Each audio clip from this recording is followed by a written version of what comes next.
آگے بڑھیں گے اور خبر شامل کر لیں گے لاہور سے۔ ہمارے بیورو چیف لاہور عظیم چودھری کی رپورٹ کے مطابق جہاں پر صدر لاہور چیمبر کا ایرانی قونصلیٹ کا دورہ۔ صدر لاہور چیمبر کا ایرانی قونصلیٹ کا دورہ۔ صدر رئیسی کے انتقال پر تعزیت۔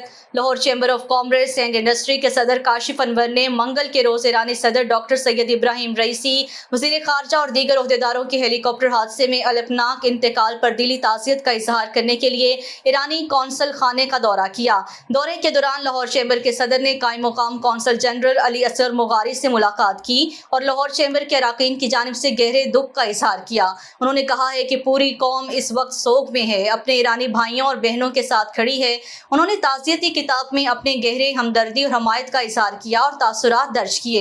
ایک پیغام میں کاشف انور مرحوم صدر رئیسی کے امن کے لیے غیر متزلزل کوششوں اور قوم کی خدمت کے لیے ان کی مخلصانہ خدمات کو سراہا۔ سعودی عرب کے ساتھ سفارتی تعلقات بحال کرنے میں ان کے اہم کردار کو اجاگر کیا۔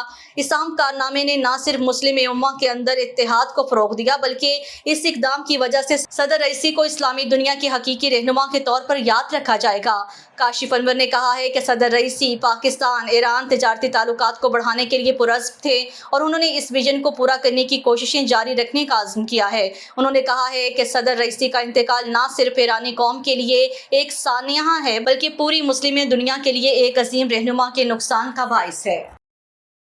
ایم بی نیوز کے ڈسٹرکٹ بلیٹن سے فی الوقت کے لیے اتنا ہی۔ مزید نیوز اور اپڈیٹس کے لیے دیکھتے رہیے ایم بی نیوز، کیونکہ ایم بی نیوز ہے millions broadcasting news net.